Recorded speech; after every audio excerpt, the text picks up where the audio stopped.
Lord Sampe to you all Biafrans all over the world. I just want to use this opportunity to tell you, sit at home on 30th of May. In Anonum, Ahambo Don Prince, aka Sampe Master. Nnamdi Kanu, I sing no, DJ. Biafra Natago, whether they like it or not, Biafra has come. Sampe.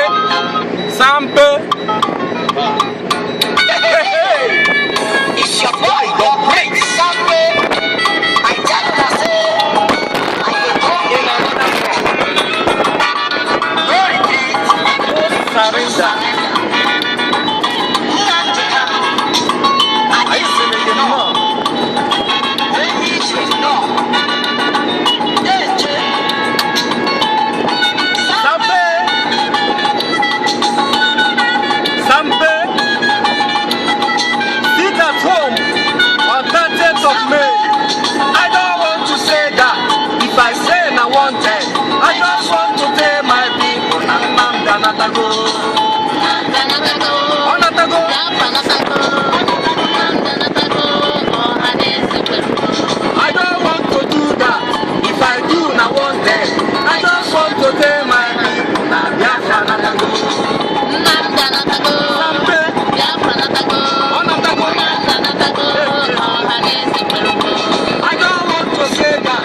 Sit at home on 30th of May.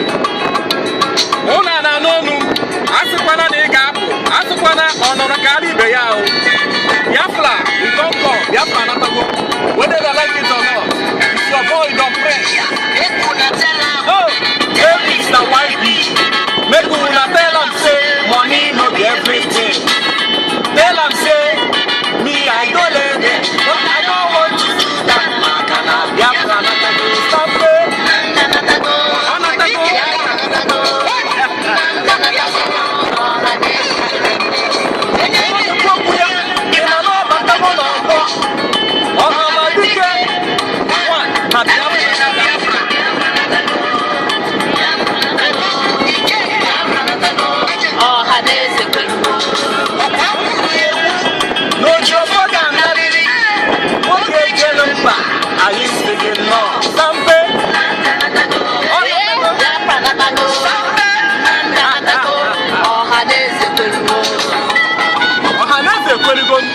Biafra natago.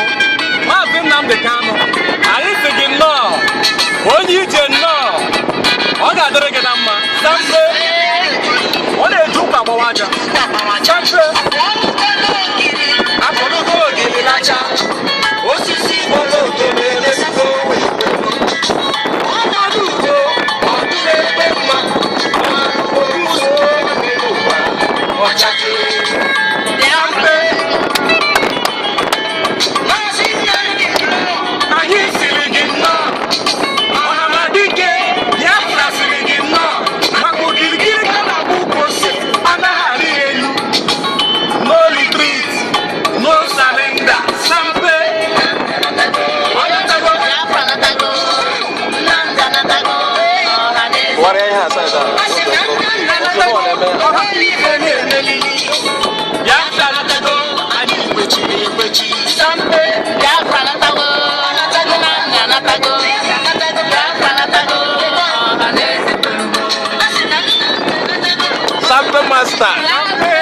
Master, nonsense people. One Biafra, no more Nigeria again.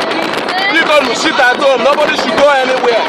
Onye pụọ anywhere, papia. Onye pụọ anywhere. Tinega moyo ko ahasma. Sampe, sit at home. Sit at home. On 30th May, sit at home. Oga pota na Biafra land. Ono the carry beya. Your boy Don Prince, aka Sampe Master. Oga dere ono na mma. Biafra niile ukwu jije ku ukwu ga-emere nata. We shall go and come back in peace. Nothing will happen to you.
I don't want to say that.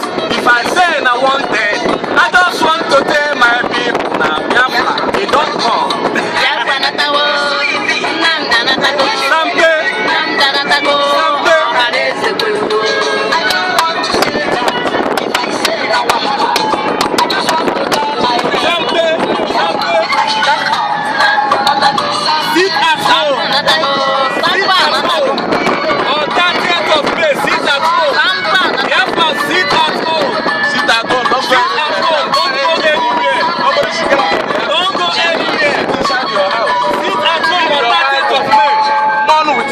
Don't go to market. We are money now. Close your shop.